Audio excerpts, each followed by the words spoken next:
I never told my wife that I am the anonymous investor with $10 billion worth of shares in her father's company. She always saw me living simply. One day, she invited me to have dinner with her parents. I wanted to see how they would treat a poor, naive man. But as soon as they slid an envelope across the table, the envelope slid across the mahogany table with a sound that changed everything. Inside was a check for $500,000, and Richard Hastings was smiling like he just solved all his problems with one signature. What he didn't know was that the man sitting across from him, the one he was trying to buy off like some gold-digging nobody, controlled 47% of his entire empire. My name is Nathan Cross, and this is the story of how I watched my wife's family try to destroy me while I held their financial future in the palm of my hand. For 3 years, I'd been married to Emma Hastings, the daughter of one of Chicago's most prominent real estate developers. And for 3 years, I'd let her family believe I was nothing more than a struggling data analyst who'd somehow convinced their precious daughter to marry beneath her station. The truth was far more complicated. The truth was that I owned enough shares in Hastings Development Corporation to remove Richard from his own boardroom with a single phone call. But I'd stayed silent, watching, waiting to see who these people really were when they thought no one was keeping score. The dinner invitation came on a Tuesday morning. Emma handed me her phone over breakfast, showing me a text from her mother, Victoria. "Mom wants us over for dinner this Friday," Emma said, her voice tight with the kind of tension that had become normal whenever her family entered the conversation. "Just the four of us. She says it's important." I knew what important meant in the Hastings family vocabulary. It meant Richard had decided it was time to address the embarrassment of his daughter's marriage to someone who drove a 7-year-old Honda and rented a modest apartment in a neighborhood his gardeners wouldn't visit. "Should be interesting," I said, keeping my voice neutral while I calculated exactly how interesting this dinner might become. Emma sat down her coffee cup with more force than necessary. "Nathan, please don't take this the wrong way, but maybe we should cancel. When my parents get that formal, it usually means they're planning something." She wasn't wrong.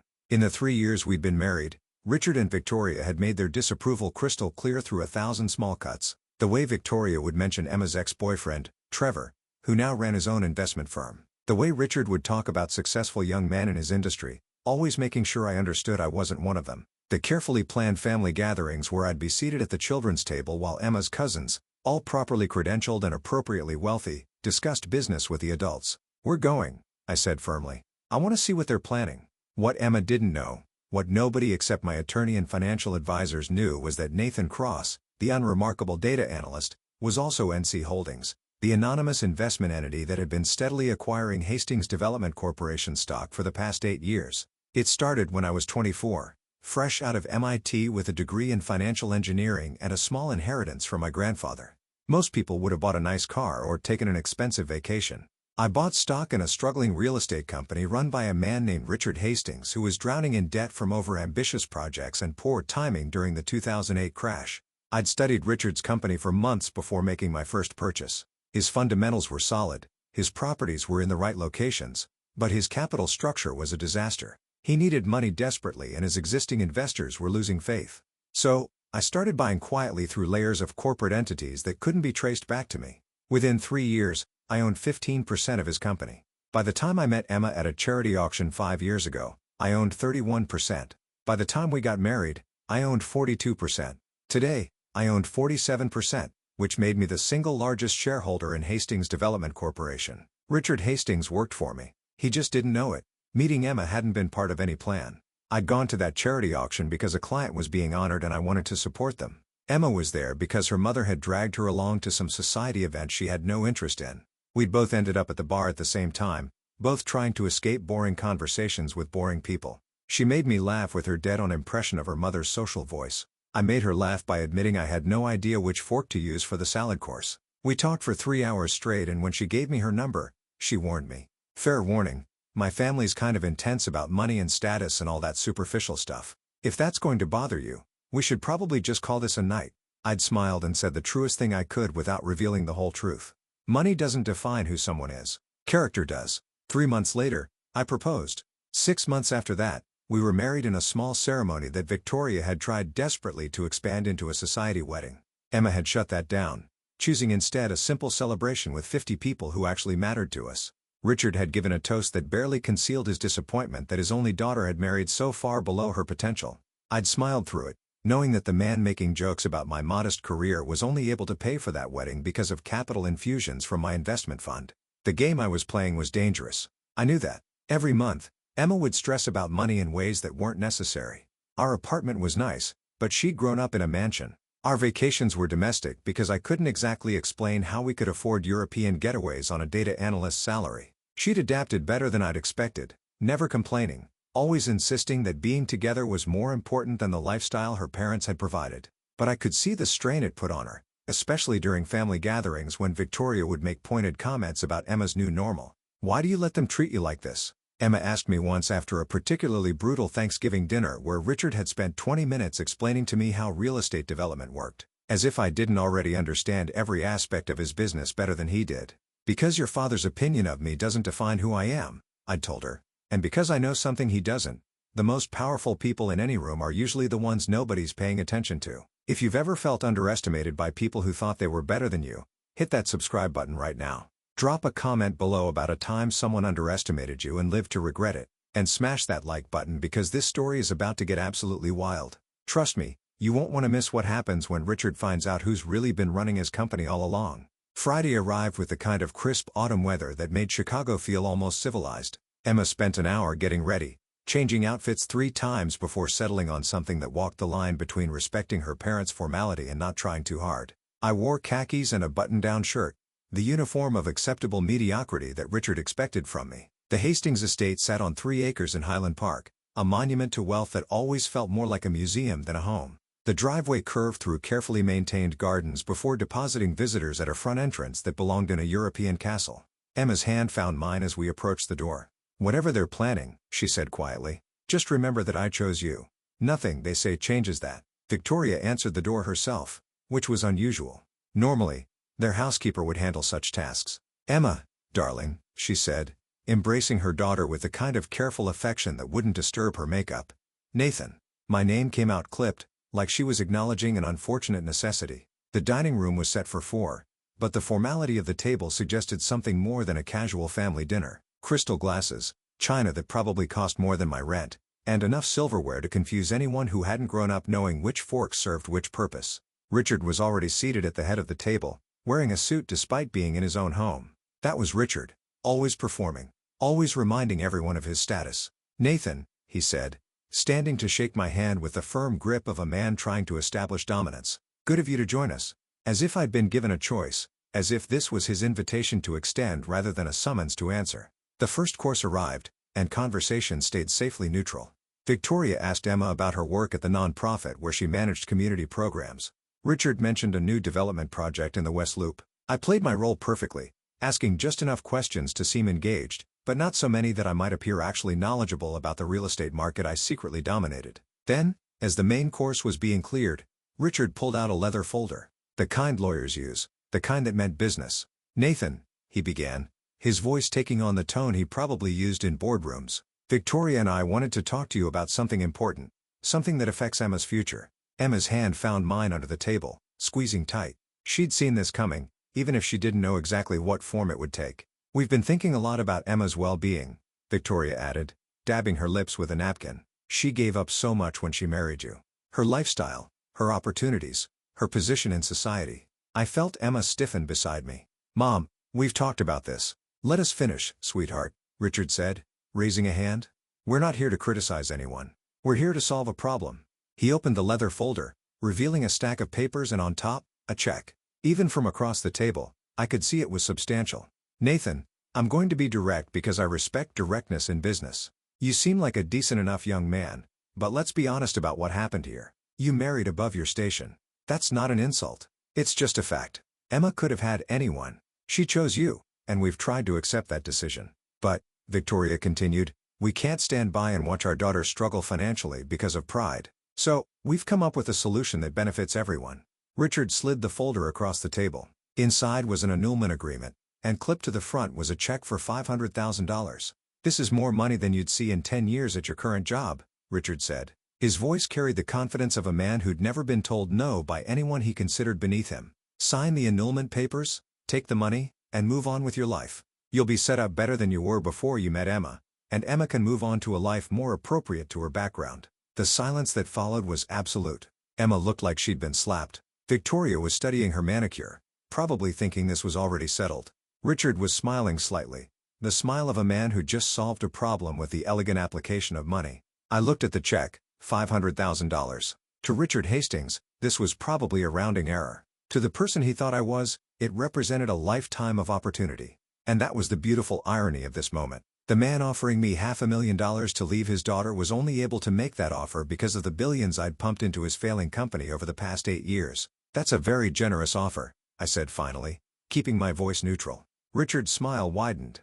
I thought you'd see reason. Just so I understand correctly, I continued, pulling the check from the folder and holding it up to the light.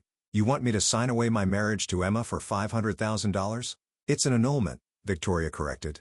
Much cleaner than a divorce. No fault, no ugliness, just a mutual recognition that the marriage was a mistake from the start. Emma stood abruptly, her chair scraping against the hardwood floor. This is insane. You can't just buy people.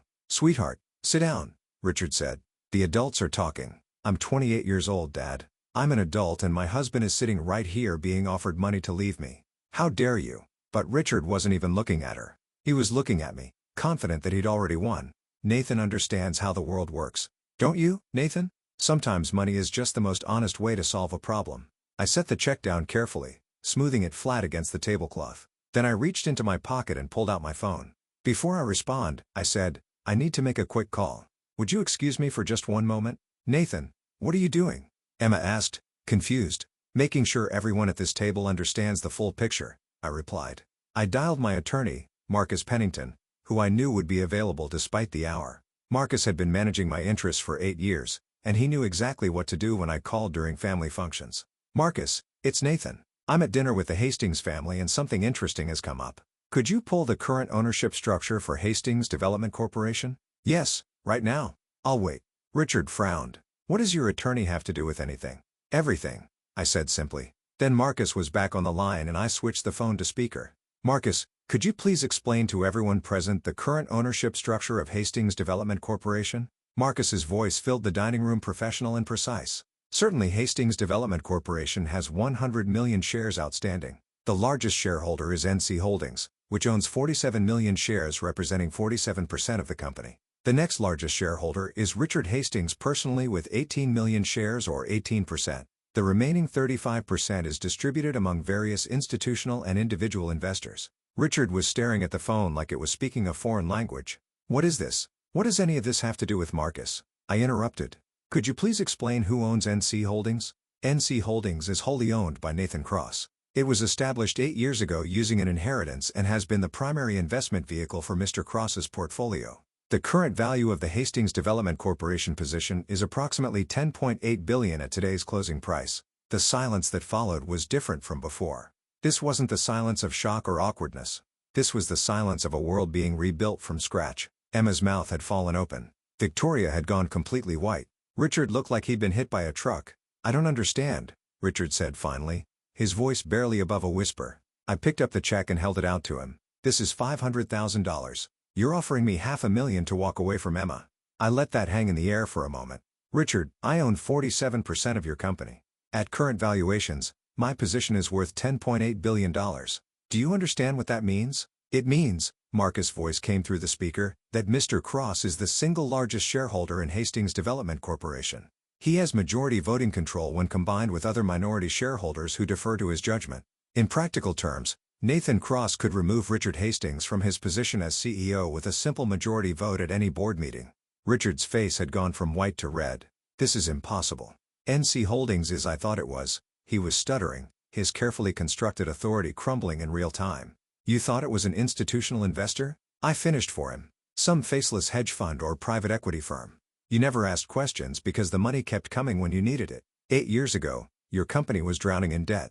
You couldn't secure financing from traditional sources because everyone knew you'd overextended yourself. So, when a mysterious investor started buying up your distressed shares and providing capital for your projects, you didn't look too closely at where it was coming from. I stood up, walking around the table until I was standing directly in front of Richard.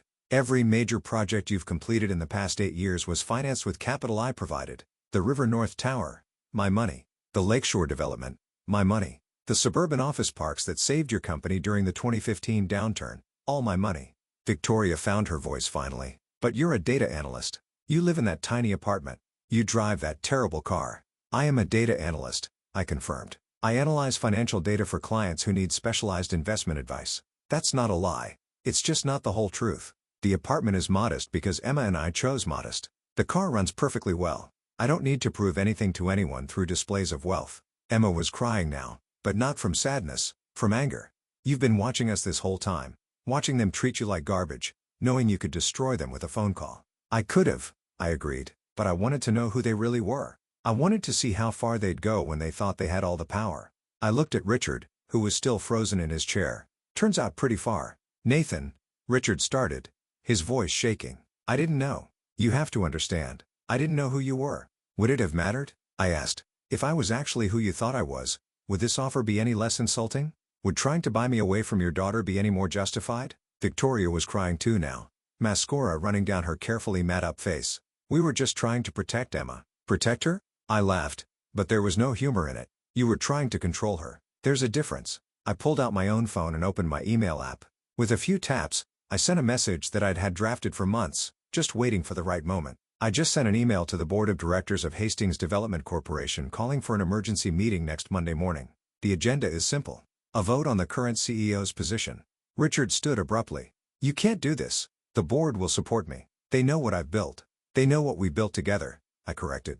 And they also know that 47% of the voting shares support a change in leadership. I've already spoken with the other major shareholders. When we vote on Monday, you'll be removed as CEO. The board will install an interim executive team while we search for permanent replacement. But this is my company, Richard shouted. His composure was completely gone now, replaced by raw panic. I built this from nothing. No, I said quietly. You built it to the edge of bankruptcy. I saved it and I did it while you were treating me like I wasn't worth the air I breathed at your dinner table. I turned to Emma, who was staring at me like she'd never seen me before. I'm sorry I didn't tell you the truth sooner. I wanted to tell you 1,000 times, but I needed to know if your family would ever accept me for who I am, not what I have. Tonight gave me that answer. Nathan, she whispered. Why? Why let them humiliate you when you could have just told them? Because humiliation is temporary, character is permanent. Your parents showed me tonight who they really are. They offered me money to abandon the person I love most in the world. They valued their social status more than your happiness. I needed you to see that too. I picked up the check one last time and tore it cleanly in half. I don't want your money, Richard. I never did. I wanted to be part of a family. I wanted to prove that I could love your daughter without caring about her last name or her inheritance, but you couldn't see that. All you could see was someone you thought was beneath you. Marcus spoke again from the phone. Nathan, should I proceed with the board notifications? I looked at Richard, who had collapsed back into his chair, his face in his hands. I looked at Victoria, who was clutching her pearls like they might save her from this nightmare. And I looked at Emma, my wife, who deserved better than parents who measured love in dollar signs. Yes, I said finally. Press with everything. It's time for new leadership. The drive home was silent for the first 10 minutes. Emma sat in the passenger seat of my terrible Honda, staring out the window at the city lights passing by. Finally, she spoke. How long have you been planning this? I wasn't planning anything, I said. Honestly, I bought into your father's company years before I met you. It was a good investment opportunity. Meeting you. Falling in love with you. That was pure chance. Beautiful chance, but chance nonetheless. But you could have told me. You could have told me any time in the past 3 years. I could have, I agreed. But would you have believed that I married you for you and not for your family connections? Would you have believed that I loved you for who you are and not what you represented? She was quiet for a long time. I don't know, she admitted finally. Maybe not at first. I wanted you to know beyond any doubt that I chose you when I had nothing to gain from it. I wanted your family to reveal who they really were. And tonight, they did. What happens now? She asked. To my father's company? To my parents? The company will be fine, I assured her. Better than fine. I'm going to install a professional management team that actually knows what they're doing. Your father will be offered a consulting position if he wants it, though with significantly reduced authority and compensation. And my parents? I sighed. That's up to you. They're your parents, Emma. I won't force you to choose between them and me, but I also won't pretend that what they did tonight was acceptable. She reached over and took my hand. I choose you. I've always chosen you. Even when I thought you were just a data analyst with a Honda and modest dreams. Especially then, actually. Why, especially then? Because that version of you loved me without any expectation of gain. That version of you chose me when you thought I was just a non-profit worker with a judgmental family. That's real, Nathan. That's what matters. We pulled into our apartment complex, the modest building that had been our home for 3 years. Tomorrow, I could buy us a penthouse if we wanted. We could move to Highland Park ourselves, live in the kind of house that would make Richard and Victoria's estate look quaint. But looking at Emma in the dim light of the parking lot, I realized we didn't need any of that. We're keeping the apartment, I said suddenly. She smiled for the first time since dinner. Yeah, maybe we'll buy it instead of renting. But I like our life, Emma. I like being normal. I like proving that happiness doesn't require a mansion or a luxury car or impressing people who aren't worth impressing. What about the money? She asked. $10 billion is a lot to just ignore. We're not ignoring it. We're going to do something meaningful with it. You're going to expand your nonprofit. We're going to fund community programs that actually help people. And maybe if we're really feeling generous, we'll set up a scholarship fund for kids who want to go to business school but can't afford it. Kids like you? She asked softly. Kids like I would have been if my grandfather hadn't left me that inheritance. Yeah. That Monday, the board meeting went exactly as I'd predicted. Richard was removed as CEO with a vote of 78% in favor. He sat at the end of the conference table, diminished and humiliated, while the board members who'd spent years flattering him now voted to strip him of his power. Victoria called Emma 17 times that day. Emma let every call go to voicemail. The next day, a letter arrived at our apartment via certified mail. Inside was a handwritten note from Victoria. Emma, I don't expect you to forgive us. What we did was unforgivable, but I need you to know that we thought we were protecting you. We thought Nathan was using you. We were wrong. We were so terribly, horribly wrong. Your father is devastated. Not about the company, though that hurts. About losing you. About discovering that the son-in-law he dismissed is the man who saved everything he built. Please, when you're ready, can we talk? I promise no more envelopes, no more checks, just a mother who wants to understand the man her daughter married. Emma read the letter twice, then set it on the counter. Do you think they mean it? I think they're scared, I said. And sometimes fear makes people honest in ways comfort never could. What would you do? I thought about that for a moment. I'd give them a chance. One chance. But on our terms, in our apartment, without the performance of wealth and status. If they can accept us as we are, actually as we are, then maybe there's hope. If they can't, then at least we'll know. Emma picked up her phone and typed out a response. Dinner? Our place? This Friday. No dress code? No expectations? Just family. She showed me the message before sending it. Too harsh. Perfect, I said. That Friday, Richard and Victoria arrived at our apartment looking smaller somehow. Richard wore jeans and a sweater. Victoria wore slacks and minimal makeup. They'd left their armor at home. Nathan, Richard said when I answered the door. Thank you for agreeing to see us. We sat around our small dining table eating pasta that Emma had made herself. There were no servers, no crystal glasses, no performance. Just 4 people trying to figure out if they could rebuild something broken. I owe you an apology, Richard said finally. Several apologies, actually. For every dinner where I made you feel small. For every comment about your job or your car or your background, for that check. He stopped, his voice breaking slightly. For treating you like you were worth exactly $500,000 when you were the man who saved my company and loved my daughter. I appreciate that, I said carefully. But the apology I really need to hear is the one you give Emma because she's the one you tried to control. She's the one whose happiness you valued less than your social status. Richard turned to his daughter, tears forming in his eyes. Emma, I'm sorry. I'm sorry I couldn't see what you saw in Nathan. I'm sorry I made you feel like your choice wasn't good enough. You found a man who loves you for who you are. Who didn't need your money or your name or anything except you. That's what every father should want for his daughter, and I almost destroyed it because of my pride. Victoria reached across the table and took Emma's hand. I spent your whole life preparing you for a certain kind of life, a certain kind of marriage. And when you chose differently, I felt like you were rejecting everything I'd taught you. But you weren't rejecting anything. You were choosing something real over something hollow. I'm sorry it took me so long to see that. Emma was crying now, but she didn't pull her hand away. Do you mean it? Because I can't go through another night like last Friday. I can't watch you treat Nathan like he's not good enough when he's the best man I've ever known. We mean it, Richard said firmly, and we're prepared to prove it. Nathan, I'd like to take you to lunch this week, just the 2 of us. I want to learn about your business philosophy, your investment strategy, everything I should have been asking about for the past 3 years instead of dismissing you. I looked at Emma, who nodded slightly. Lunch sounds good, I said. But Richard, I need you to understand something. I didn't buy into your company to control you or to hurt you. I did it because it was a good investment, and I'm not going to apologize for being good at something you didn't know I could do. I wouldn't expect you to, he replied. I'm just hoping you'll teach me how you did it because apparently I've been running a company without understanding who really kept it alive. 3 months later, Hastings Development Corporation announced a major restructuring. Richard remained on the board as a senior advisor, but day-to-day operations were handled by a professional team that had turned the company around completely. The stock price had climbed 40% since the management change.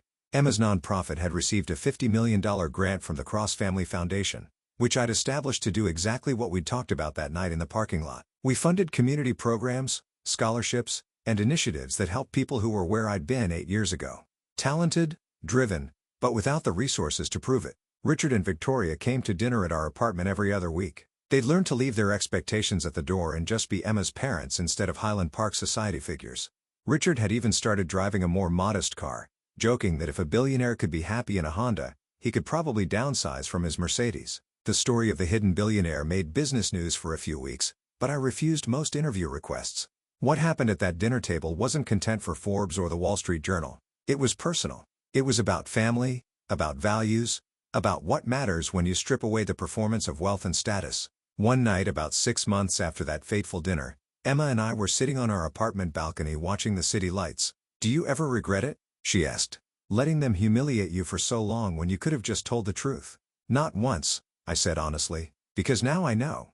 I know your parents love you more than they love their pride. I know you chose me for me. And I know that I don't need anyone's permission to be exactly who I am." "Who are you?" she asked, smiling. "I'm Nathan Cross. I'm a data analyst. I'm a billionaire investor. I'm your husband. And I'm the guy who proved that the most powerful people in any room are usually the ones nobody's paying attention to." She kissed me then, and the city lights sparkled below us like possibilities we hadn't even imagined yet. Somewhere across town, Richard Hastings was probably working late, learning his company from the ground up, like the student he'd needed to be all along.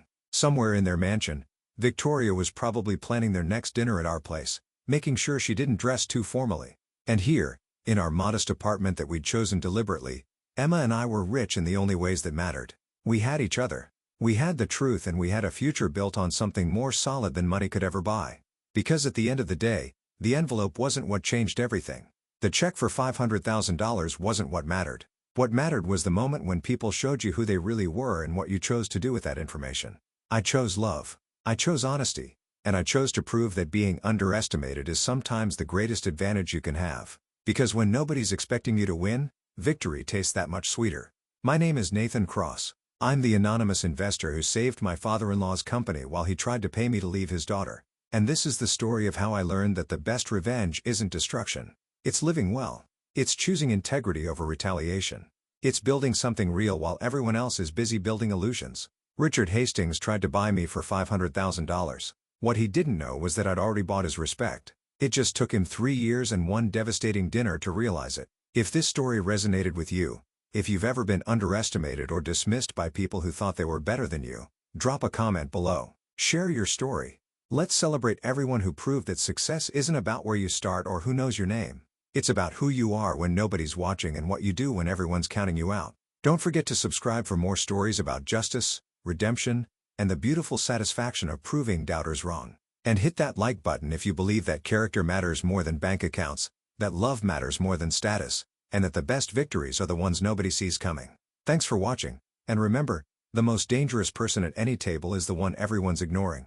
Because while they're busy underestimating you, you're busy becoming exactly who you need to be to change everything. Until next time, stay hungry, stay humble, and never let anyone make you feel small just because they can't see how big you really are.